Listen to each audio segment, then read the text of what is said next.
Grand Ascension, everyone. It's me, Nisi, back doing another pre recorded video. Today is Tuesday, February the 27th, and I wanted to jump on here and discuss our brother Jameel Shanshid Deen's book, Don't Call My Dummy No Dummy. I did a couple of live stream readings over the past weekend, and I just want to pick up where I left off on page 33. We're going to jump right into it, and I'm just going to read, all right? And we're just going to take in the information, right? So, where I stopped at is page 33. So I'm just going to reread this one section. It says at the top, our people don't come in parts. Either you are Indian or you are not, okay? I shared a video over on Facebook about a gentleman talking about the differences between Negro and African. You guys should check that out if you're subscribed to my Facebook page. I did post it, so it's public. But I just find it interesting that this whole narrative was really changed in the 1800s. The 1800s is when they really started to rewrite the history, right? So let's jump into it. Within these pages is an attempt to capture what has been in my head, or better yet, on my mind for decades, that I wish to share with my descendants. This is my written review of some of my life and lessons learned to make them available as a future reading for my offsprings to glean anything to help them navigate through this crazy world. The year is 2020. I have spent the last 15 years researching my family's history based on stories told to me as a youngster and finding documented accounts of my ancestors through genealogical and governmental record searches that predate the founding of the USA. I am still researching today and will continue until I transition. Although voids exist in this information, and I know that until I can go and search the archival records of the counties, states, and the places our ancestors walked, their complete true story will remain a mystery to you and me. Excuse me. However, because of science, I can say without a doubt, I know I am a descendant of the original peoples of the Western Hemisphere with the blood that matches our ancestors. In this writing, I will also place the information for you to see with your own eyes, the information that tells a different narrative than what compulsory education and the alternative history has tried to erase from our conscious awareness. The story of America has been altered, and it has been altered within the last 100 to 205 years to steal our birthright, heritage, and land. I have been able to uncover facts that tie you, yes, you, beloved, to the Western Hemisphere. More importantly, because our heritage and prosperity are the most important, we have been under a constant attack since before the forming of the corporation we call the government in 1871. Our fight is for our heritage and our right to be classified as the original people of this land. A title through false teaching and illusions has put us where we are today, fighting for human rights just to exist.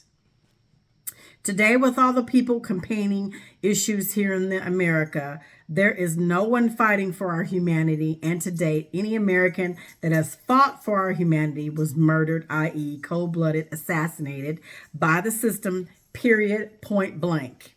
Today, every one of these enumerated groups in the U.S. are on a selfish journey for individualistic group acknowledgement and profit, and not for the collective body of brown people of this continent misclassified as Negro. Oh my God. He's right. He's so right. Colored, Black, and now African American. Okay.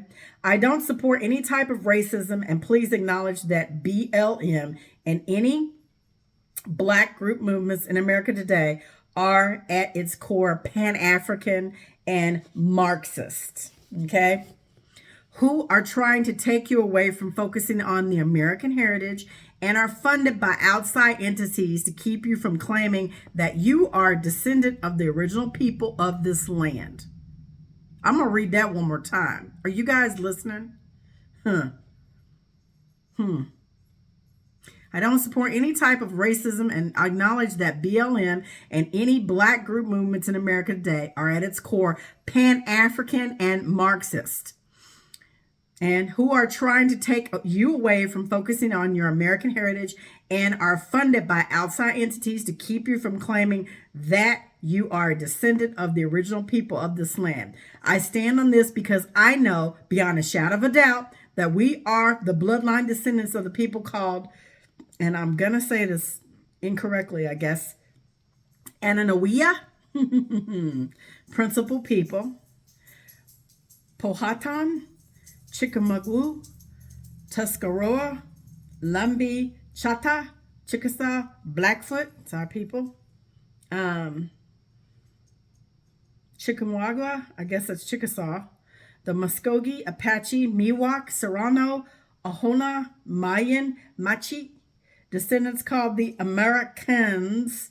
Remember, all skin folk ain't kinfolk, that have lived here for millennia within the Mississippian culture. I've traced through the blood of our family from the Northeast and Southeast woodland Indians straight through the California to who and what they look like as it was recorded by Spanish, French, and English explorers in the 16th through the 18th centuries as people of color.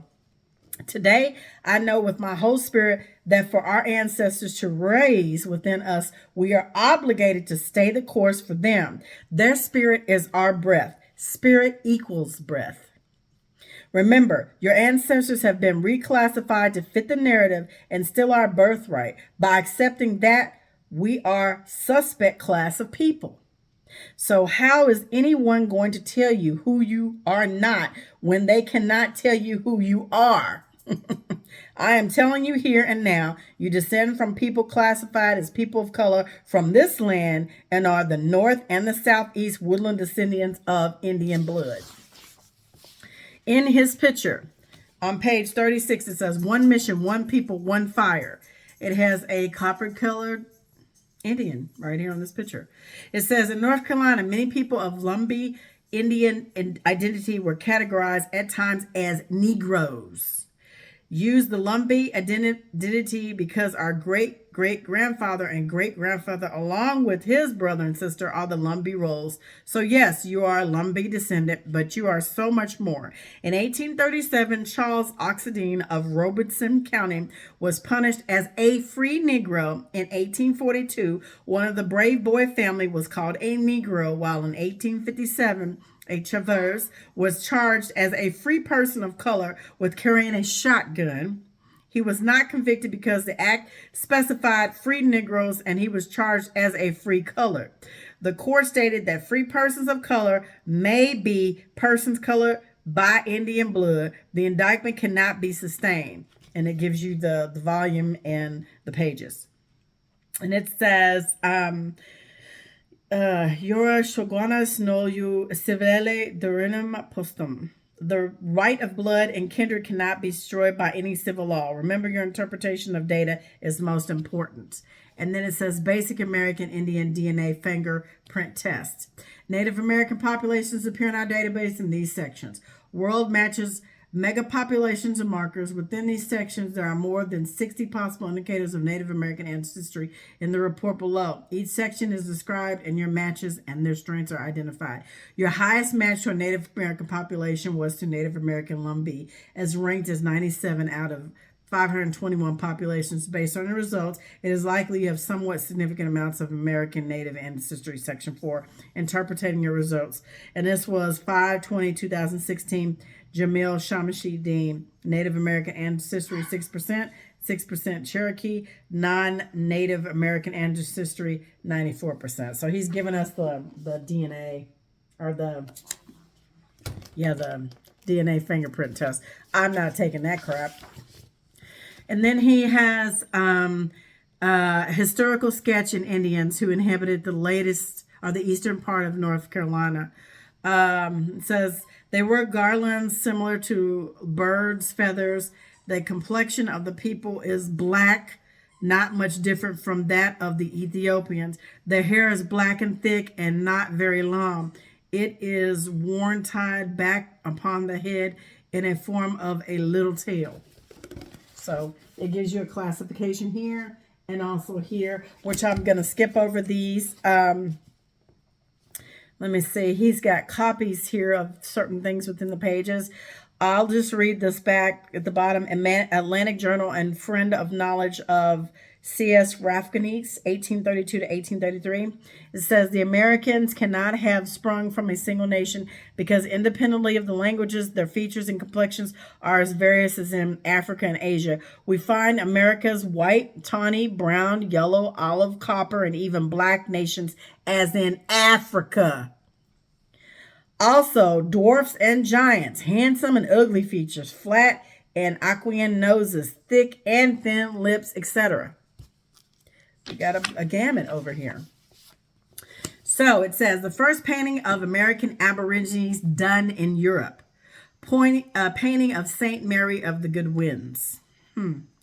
Saint Mary of the Good Winds was a patron saint of navigators and favorite of Christopher Columbus, which we know that's not really who his name was. If I remember correctly, it's Salvador Zarco. So look that up. The altar painting dates from shortly after Columbus died and features what's considered the first and most accurate portrait of Columbus. It's also thought to be the first painting of the American Aborigine done in Europe. The Virgin's cape seems to protect everyone under it, including the Americans. And this is what the painting looks like. I'm telling you, he's spot on with this book, y'all. I mean, he's got documentation on point, for real. I mean, pick it apart. It's there. It says, we are the people of the United States. In order to form a more perfect union, establish justice, ensure domestic tranquility, provide for the common defense, promote the general welfare, and secure the blessings of liberty to ourselves and our posterity, do ordain and establish a constitution for the United States of America. The United States in capitals is not a country. I'm going to repeat that one more time for you knock-knocks.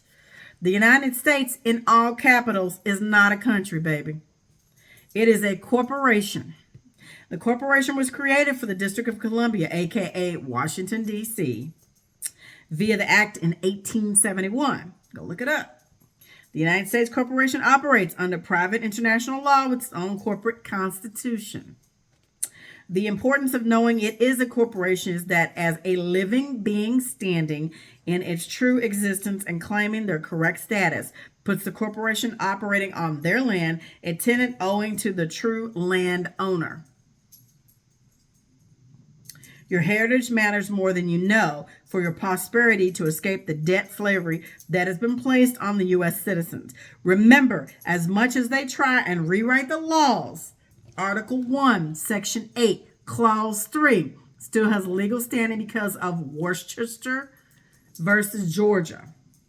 The court recognized that Indian tribes are unique aggregations possessing attributes of sovereignty over both their members and their territory. Federal recognition takes this away. Documented within these pages, we have more than 8 generations of our family, and I have documented it going back to the late 16th century, being here in the Americas alone with no knowledge of any immigration or immigrant family members from Africa or anywhere other than the America and Europe. I have done the research, and there are no known cultural connections. Family ties or tribal ties to people from other than the northeastern or southeastern through to the California states of the America, meaning we have nothing to do with any other peoples outside of the Americas except for Europe. Ancient Punic Iberian, which dates back to the Carthaginians. To the best of my knowledge and awareness to this date, the Europeans I speak about were the Huguenots, who were a dark race of people exiled from their homelands of Europe, which was purged of the dark races and sent to the Americas, and they were considered Moors and Jews from Spain and Europe. I came to the conclusion because through the DNA research, I found that I had the Mulligan and 14% European Scotch-Irish blood percentage that I could not overlook. Let's start with the slave posting above that I used from 1750 from the Pennsylvania Gazette helped me to validate my thought about why I look at the way I look today and I can only deduce these people had to be dark race of people. So you may ask how I can make this statement or deduction. The answer is coming from a more common sense approach to the biology. If generations of pale-skinned people with straight hair procreated for thousands or hundreds of years, the world would be pale, but better yet, so would I. Now think about this thought for a second. You or I can only exist in the form we are because like beings procreate together for you to exist today. So it's true. Hear my voice as you read what I type within the next statement. Common sense ain't common. You, my child, yes, you, wouldn't be here today looking as beautiful brown as you are without the fact that the generations of you melanated people were continuously procreating with each other. I recently used myself as an example to stress the point with the offspring of my 8 biological children. I have 2 sons born from light pigment mothers. I looked at the possibility that if my sons later in the future may procreate with a light pigmented women with their mothers, my future offspring would lose the kiss of the sun. And that's true. He's right about that. Remember that most lightly pigmented European, Chinese, Mexican, Spanish skin types have approximately half as much epidermal melanin as the most darkly pigmented African, black, and Indian brown skin types. Here's where I ask you, just use your head. If a generation of pale-skinned people procreated for thousands of years, the world would be pale. Understand that there is a gene variant SLC24A5, a mutation, okay, that belongs to the smallest group on the world population scale and is the reason for pale skin. Here is where science and common sense must merge. Remember that black Africans call you white because of your brown skin, stating or claiming we are mixed with Europeans, which is a half true because the original Europeans were you melanated people. And that's true. In the gene that causes lighter skin pigmentation, SLC24A5 and SLC42A2, which was supposedly introduced from Eastern Africa to Southern Africa populations just 2,000 years ago. Strong positive selection caused the gene to rise in frequency among those Khoisan populations. University of California, Davis. Okay, so that's what he put in hyphens or in parentheses. So today there are pale people running around North America claiming to be you and stealing your identity, heritage, and posterity, and outright denying you the right to claim your heritage for your posterity.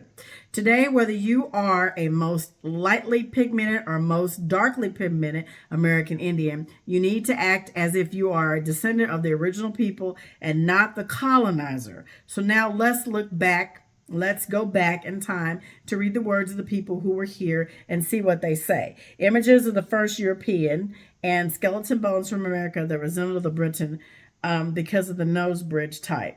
Okay, so he's showing that in the books. He's showing pictures. Okay.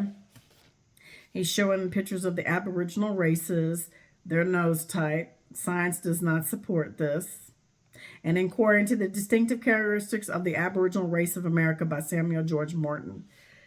Okay, these facts, however, are mere exceptions to general rule and do not alter the peculiar psychoanatomy of the Indian, which is undividedly characteristic as that of the Negro. For whether we see him in the athletic cherub or the stunted chama, in the dark California or the fair Baroa, he is an Indian still and cannot be mistaken for being of any race. Aboriginal Race of America, page 5, Dr. Samuel George Morton, 1844.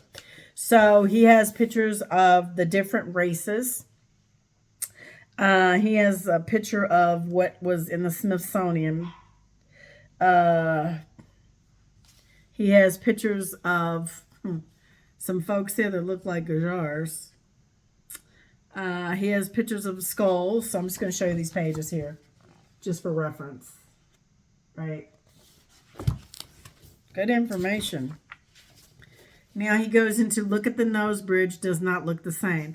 Ancient DNA offers insight on origins of Southeast Asia's present-day population, SmithsonianMag.com. The following images are prehistoric images grafted from old skeletons found. Forensic mock-up of Europeans' first modern humans from the cave with the bones located in the Carpathian Mountains of Romania, 36,000 to 34,000 BC. And we know that their timelines are off. But this is what they show. And even Putin has showed this. Look at this. Black guy. I'm not even going to say black because that references a dead thing. American Indian.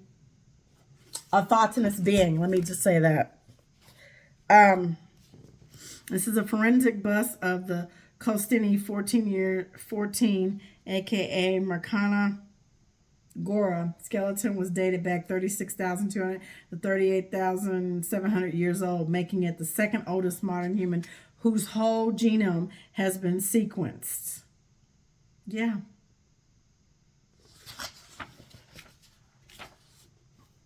And this one is the Vladimir in Russia, 26,000 BCE. Sunga man. Look at this.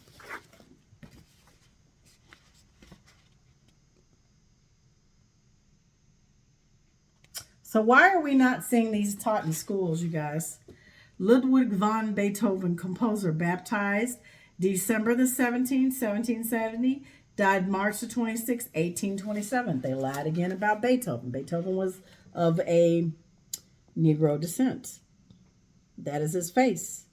He's not this wiry, white-haired guy with pale skin. Author Benjamin Franklin, written 1751, in Observations Concerning the Increase of Mankind, People of Countries, page 224, number 23 and 24.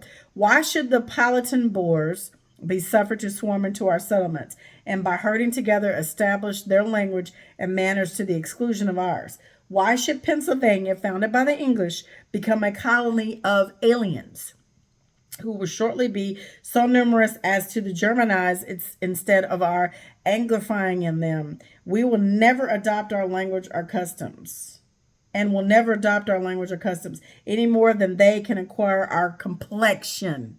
So he's writing about it. That the number of purely white people in the world is proportionately very small. All Africa is black or tawny. Asian chiefly tawny. Okay. Tawny is us, my complexion. America exclusively of the newcomers, wholly so. And in Europe, the Spaniards, Italians, French, Russians, and Swedes are generally what we call swarthy complexion. As are the Germans, also the Saxons, only excepted, who, with the English, make the principal body of white people on the face of the earth.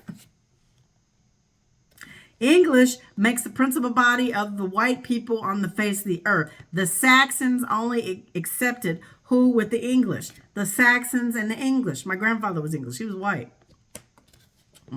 Scouring our planet by clearing American of woods, and so making the side of our globe reflect a brighter light to the eyes of inhabitants in Mars or Venus. Why should we, in the sight of superior beings, darken its people? Why increase the sons of Africa by planting them in America, where we have so far an opportunity, by excluding all blacks and tawnies, of increasingly the lovely white and red? But perhaps I am partial to the complexion of my country, for such kind of partially is natural to mankind. And this is observations concerning the increase of mankind peopling your encounters. And this is the words. He broke this down. Tawny is tan colored, late 14th century, from Anglo-French tawny, or like the brownish yellow or tan leather from an old French tawny, dark brown tan. Modern French tawny, past particle of tanner, to tan hides from medieval Latin tannery. Swarthy, adjective, being of dark hue or dusky complexion, tawny in warm climates. The complexion of men is universally swarthy or black. The Moors, Spaniards, and Italians are more swarthier than the French, Germans, and English. Their swarthy hosts would darken all our plains, black as the swarthy African. Please take the time to read the memoirs of the Secret Services of John Mackey during the reigns of King William, Queen Anne, and King George I, London, 1733. It is very descriptive and informative in PDF form at the Library of Congress. Wow.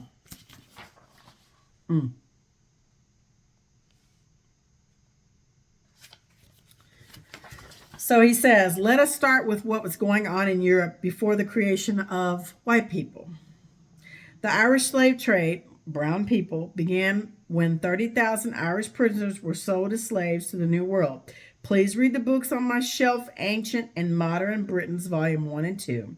The King James I Proclamation 1625 required Irish political prisoners, the Jacobites, to be sent overseas and sold to English settlers in the West Indies. By the mid 1600s, the Irish were the main slaves sold to Antigua and Montserrat, and 70% of the total population of Montserrat was Irish slaves.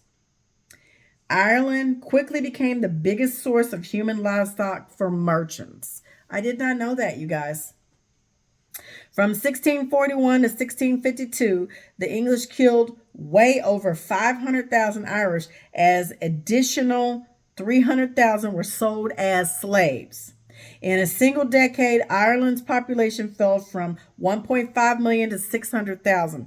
Families were ripped apart. The British did not allow Irish fathers to take their wives, and I do have the book White Cargo over here, and children with them. This led to a helpless population of homeless women and children. Britain's later solution was to auction them off as well.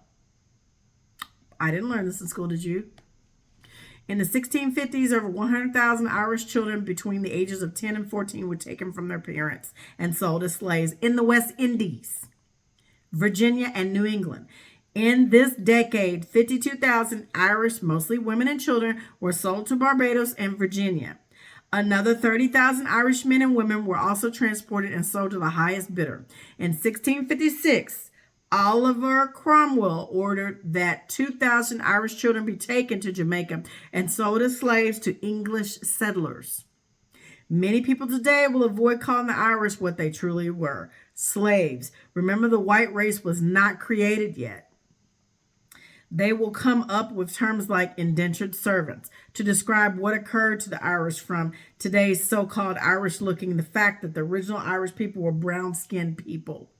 However, in most cases from the 17th to 18th centuries, Irish slaves were nothing more than human cattle.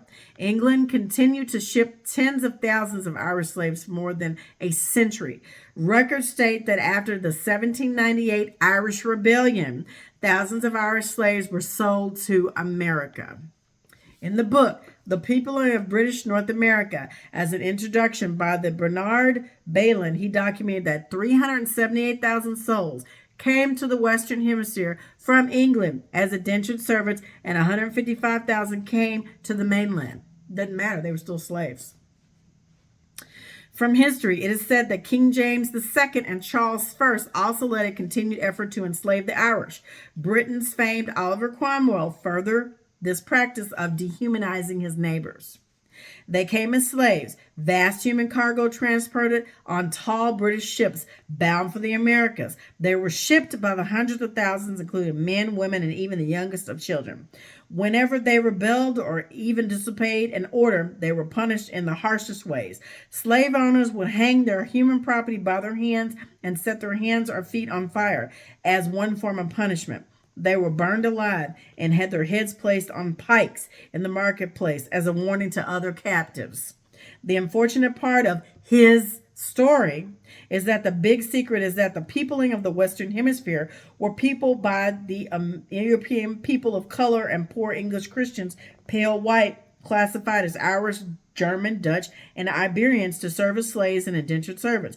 By sending what was considered the dregs of Europe to the New World, was thought to build a better capitalist society of depopulating Europe of them, which would give them a safer haven, no payback or reprisal.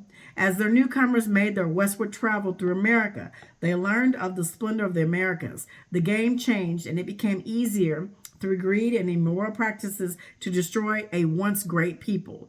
Another devastating event that took place here in America that people never talk about is the orphan train movement that existed in 1854 and 8 through 1929. 75 years, you guys. Here it is right here.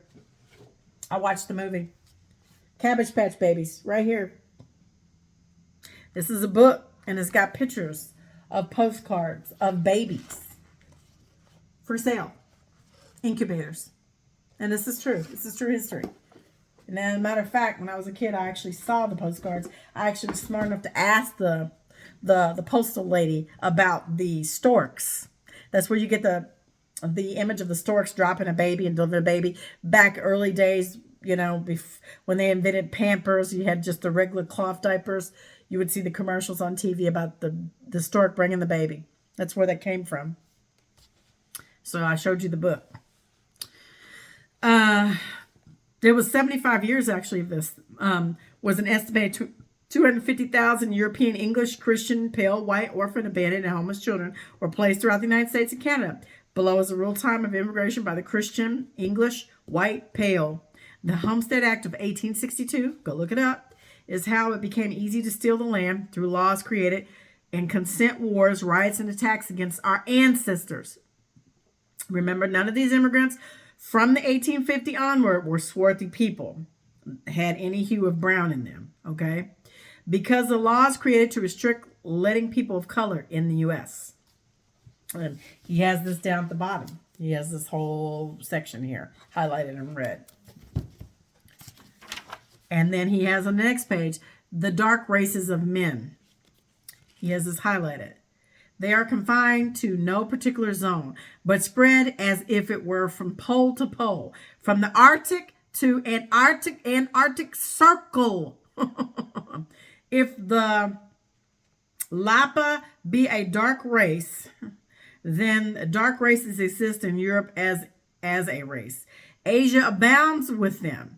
Africa, but always been considered their stronghold, and unquestionably from the Mediterranean shores to Cape Allegalis and the thick-lipped as Copt or Bohemian of all shades, but the fair prevails throughout.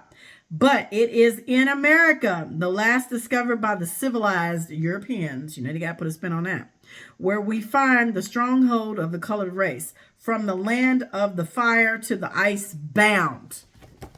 And it's in printed page right here.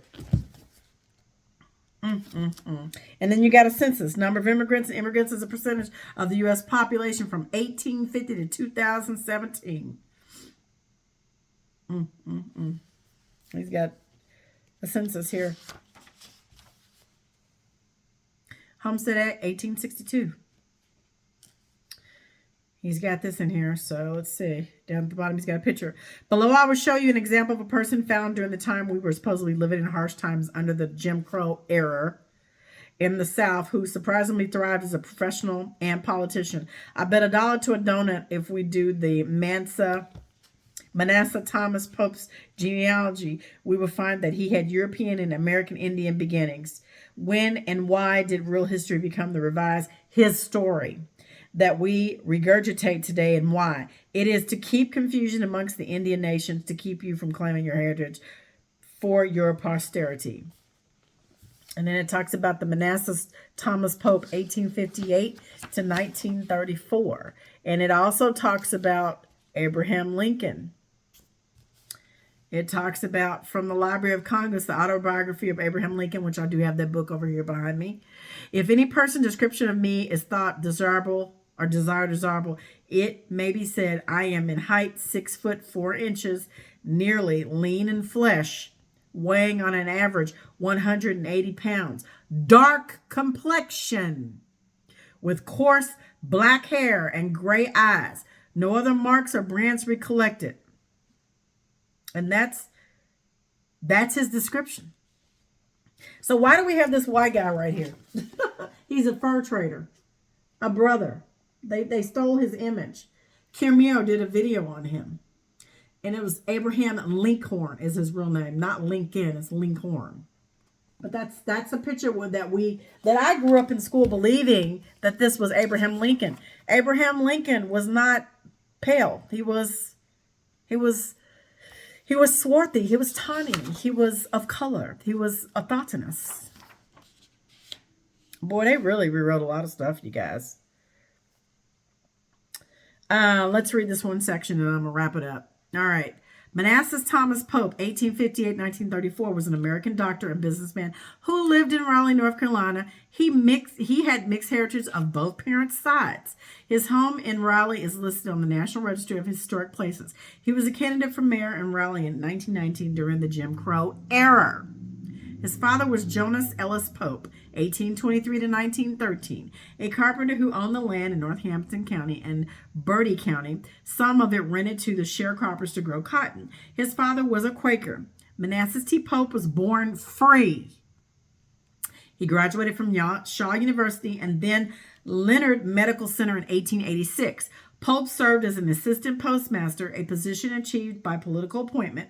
He worked in Charlotte and co-founded Queen City Drug Company in 1892 to 94 and People's Benevolent Association and an insurance business. He was an officer and surgeon in the Spanish War in 1898.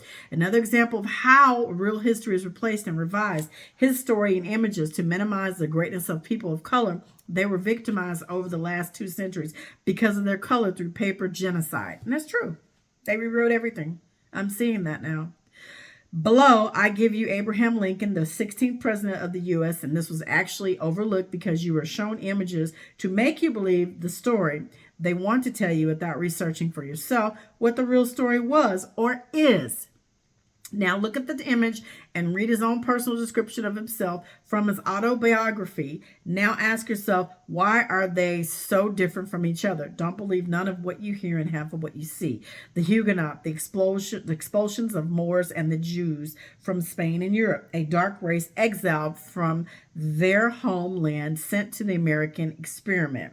George Washington, Huguenot family beginning. Paul Revere, Huguenot family beginning. Alexander Hamilton, Huguenot family beginning. Thomas Jefferson, Huguenot family beginning. They were swarthy, you guys. They were dark. They were my complexion. Also, dark brown. Yep. And there's more articles on what he looked like. A memoranda, his autobiographies in here. Again, another one. During the war. What is odd about what I showed you above is only appears to show the greatness of these people can be shared with you through a pale lens. Would you believe that Karl Heinrich Marx, the German philosopher, economist, historian, socialist, political theorist, journalist, and socialist revolutionary was nicknamed the Moor? Why is that? Karl Marx. So he was swarthy. He was a dark complexion. I can't make this up. I cannot. And for those of you who don't, excuse me, those of you, sorry, blow my nose on camera, you guys. I'm having an allergy attack here. I'm telling you, this book is amazing. This next page, and I'm going to wrap this up because we're almost at 40 minutes. President Washington's immediate ancestry entirely traces back to England, save for the least 2 lines. A paternal great-great-great-grandfather, Nicholas Marteau, was a Huguenot from L'Île de Ré, France, and naturalized Englishman who arrived in Virginia abroad, the Francis Bonnevier in 1620. But we are given images of Adam Wissop on our money as President Washington. Somebody is lying. Is that all a made-up story? This is not him. He was not this white, pale person. He was actually a Huguenot, which means he was my complexion. He was a complexion of color.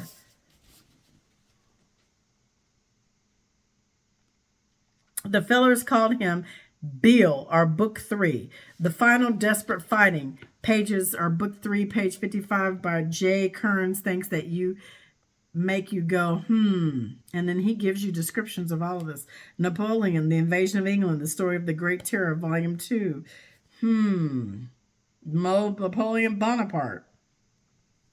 About 5 feet 4 inches in height, of swarthy. Napoleon was dark complexion, dark hair, eyebrows, and resemble a great deal of person is the bear leader or one of the Savoyards who play on the reeds of Valois. So he was dark.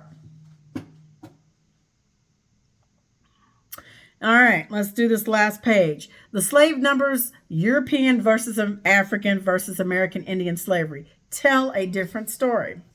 The only knowledge you have or know of you. So-called black history as told today is that your people were stolen from Africa, brought to the America in chains by way of so-called slave ships as slaves, and sold and bought as auction like cattle. How our history that is taught globally, period.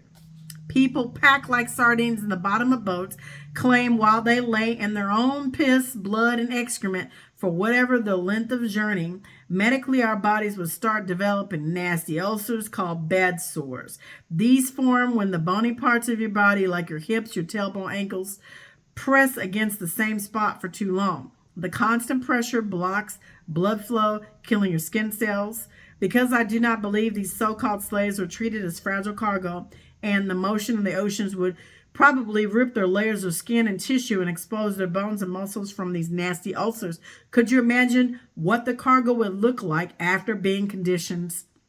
They're extremely coupled with the toxicity of their own piss, blood, and excrement. Well, they'd be DOA on arrival. Initially, the story was 12 million unfortunate souls were brought to America and changed. But today, in 2020, they've adjusted the number to 92,000. Professor H. Gates, a Harvard professor. Within this document, whether it was 12 million or 92,000 numbers have been used to negate our ancestors' pure Columbian existence here, pre-Columbian existence here in the Americas. The fortunate part of that story of people being stolen from Africa, 92,000 as they say, brought to America in chains, cannot explain how in the whole of slavery there were only 305,526 documented people were brought to our shores of North America, none of which came directly from Africa, but Europe and the West Indies.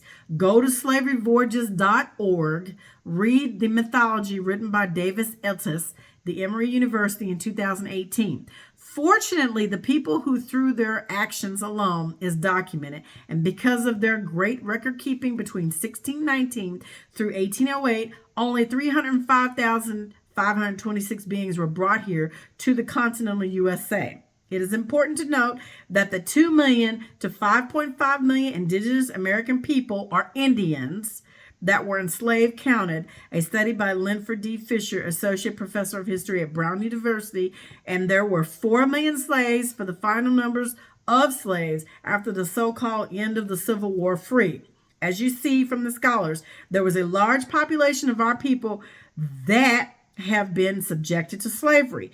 I must reiterate, and this was her quote, between 1492 and 1880, between 2 to 5.5 million Native Americans were enslaved in the Americas, in addition to 12.5 million African slaves. Okay, please dodge the hijack. She is an educator and believed and probably pushed the 12.5 African slave story also.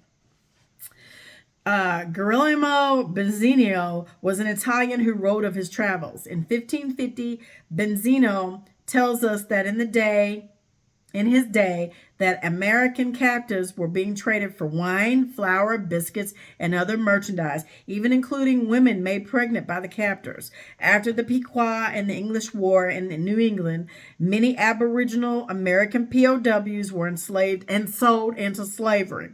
Indians that were believed to be hostile were shipped away to the West Indies, Spain, and the Mediterranean. New England saw a large number of the Pequots, the Narragansetts,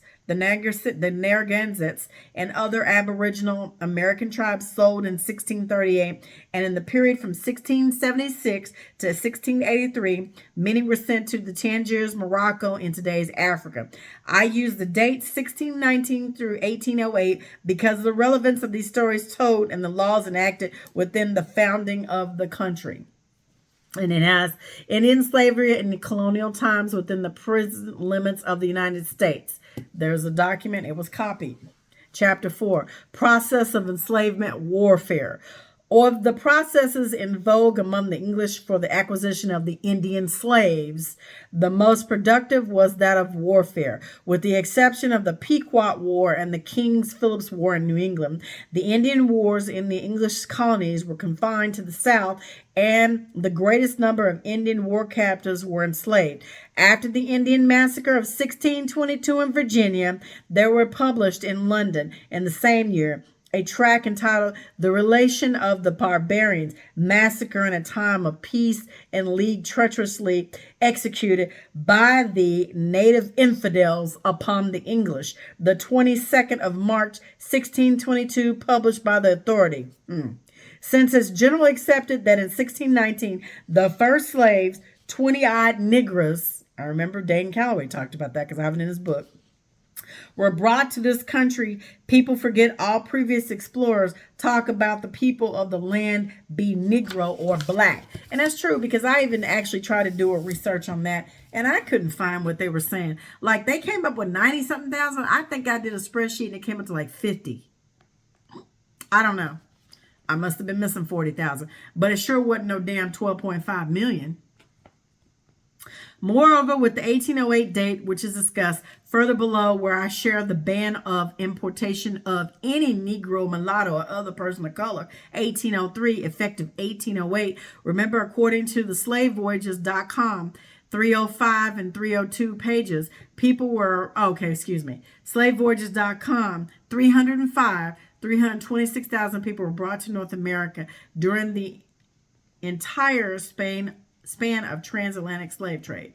Now, what makes it worse is no one wants to talk about the Negroid, like statues found in the earth at La Vendetta, San Lorenzo, and the Tres Sabatas found in North America and what is today called Mexico, which predates any written exploration to our country by any exploring people type. So using science and also understanding the population growth form of humans, doubling in numbers wouldn't explain how there were 4 million beings documented as slaves within the borders of the United States at the end of the Civil War, when only 92,000 were supposedly brought to America from Africa and change in the whole of slavery. I hope you can see that it's numerically impossible to be explained. Research human population doubling. The race of people called Negro, colored, black, or the descendants of the original people that through wars and trickery became today's American or African American. American Indians History by Fritz Zimmerman. And I think I have that book over here. I have Fritz Zimmerman's book. And we're going to stop it right there because I'm at 47 minutes. There's just a few more pages that he goes through and he documents this part. He has Professor Constantine Samuel Raffinique, The Primitive Black Nations of America, 1832. He gives a breakdown. He talks about Fritz Zimmerman and his documentation. We are not even halfway through the book, but he's got pictures of the Olmecs in here and what they look like. Yeah. And all these drawings that are in Mexico of the Olmec heads. And they've got maps. Terra Nita, a map of India, the Americas, Old World Map 1625, the America being described as India by Hera Tamalas, India, which means dark-skinned Indians. He's got a lot of support in here. A lot. Well put together, Jameel. So, let's see. I'm going to read this last part, and this is it. During 1541, DeSoto visits the Cherokee and is supposedly one of the first whites seen by the tribe. Although written descriptions of the tribe by the Spanish note the wide range of colors in the tribe from Negro to light-skinned and fair, according to Moyo and Pardo, Coloring and Identity Part 2.75, when colonial racism meets reality.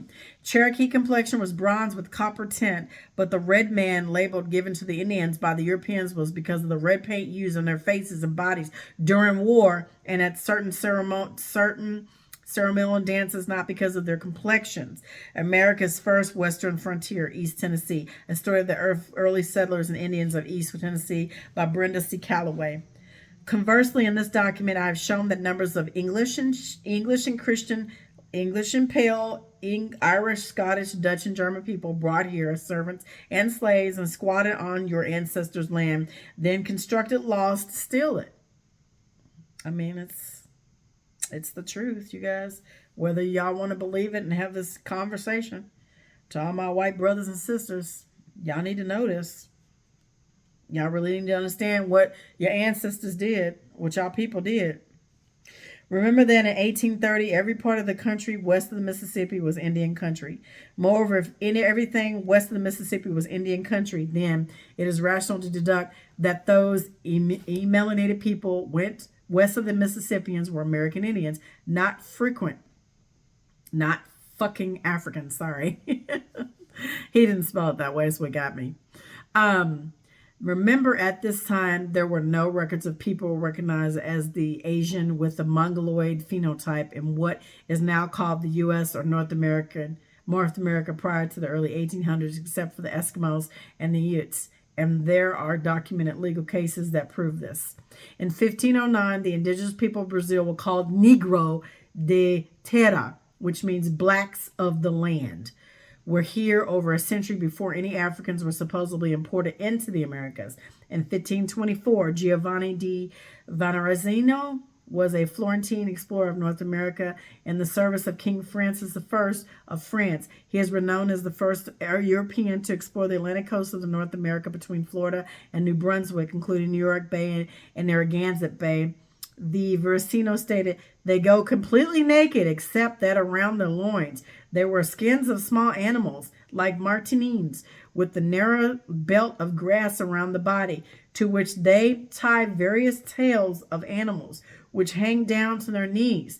The rest of the body is bare, and so is the head. Some of them wear garlands of birds' feathers. They are dark in color, not unlike the Ethiopians, with thick black hair, not very long, tied back between the head with a small tail. From 1549 through 1565, the Jesuit missionary letters and the conquistador journals frequently referred to as the indigenous Americas as the Negroes. And I'm going to stop it right there. So in short, he's laid out a powerful case, you guys, and I went through several different pages of this book. And it says, a man, a monthly record of the anthropological science, Negroid physical type inhabited the Virgin Islands in pre-Columbian times. I mean, he's got evidence that supports what he's saying. And I have to agree with him, because he's not the only person that's brought this up. There's been multiple autochthonous people that have said this. I'm gonna cut it at this part here on page 67, so that when I come back again to read through this, I'm going to cover Professor Constantine Sam Raffini's The Primitive Black Nations of America, 1832. And he outlines that, and that's right before we get into the Olmecs, okay? So, in short, this has been a wonderful read. I mean, he lays out a great, and I'm not even going to say argument, he lays out the case. I mean, when I was growing up in Kentucky, and you know, when I was brought from California back to Kentucky, or brought from California to Kentucky, where my family was from at the time, in in Kentucky and in Virginia and all through up there, I was told as a small child, you know, great grandpa was Cherokee, and the other great grandpa was, you know, Blackfoot. So I'm going to keep doing my genealogy, and I'll let you guys, I'll share that information with you guys too. I'm convinced there, you know, it's not about me believing anything. It's about proving it out on paper. And he lays it out on paper. And there are many people that have talked about this, but you have to go past a certain period, because again, they've rewrote history, and they've really committed a paper genocide to our people. And, you know, every single person of color on the United States soil needs to do their genealogy. I cannot say that enough. And I know there are several people that will see this video that still hold in their minds the Pan-African theory. And I'm going to tell you, do your damn genealogy and see where your family comes from. Because you will be surprised to know that you are indigenous, or that you're autochthonous. You're the original of this land, right? So anyway, I hope you guys have a great night. Thanks for joining me. Remember, be the change you want to see all around this planet, because it is up to you and I. This is a fabulous read. And when I come back, we're going to get into it a little bit more. I'm going to try to cover as much as possible, because I want to get through I want to get through at least to possibly the 200 page because I want to get to the facts through time that support my thoughts. For the next few pages, I will place documented facts copied verbatim for you to read and review. Hopefully, your mind will start spinning and opening to decipher the lies told to denationalize our people and rob us of our heritage and posterity. I pray you will come together and grow towards the future as a strong family unit. Below, I start with passages from the United States document to start your journey into Wonderland. I am going to start here with the court case throughout this document, show you the truth and facts of who you are. And that's where I want to get to. I want to get to that area. And then I'm going to try to, like I said, hit up Camille again, because I would like for him to assist me with some of the questions I have on my genealogy that maybe he could help. Anyway, you guys have a great night, and I will see you soon. Peace.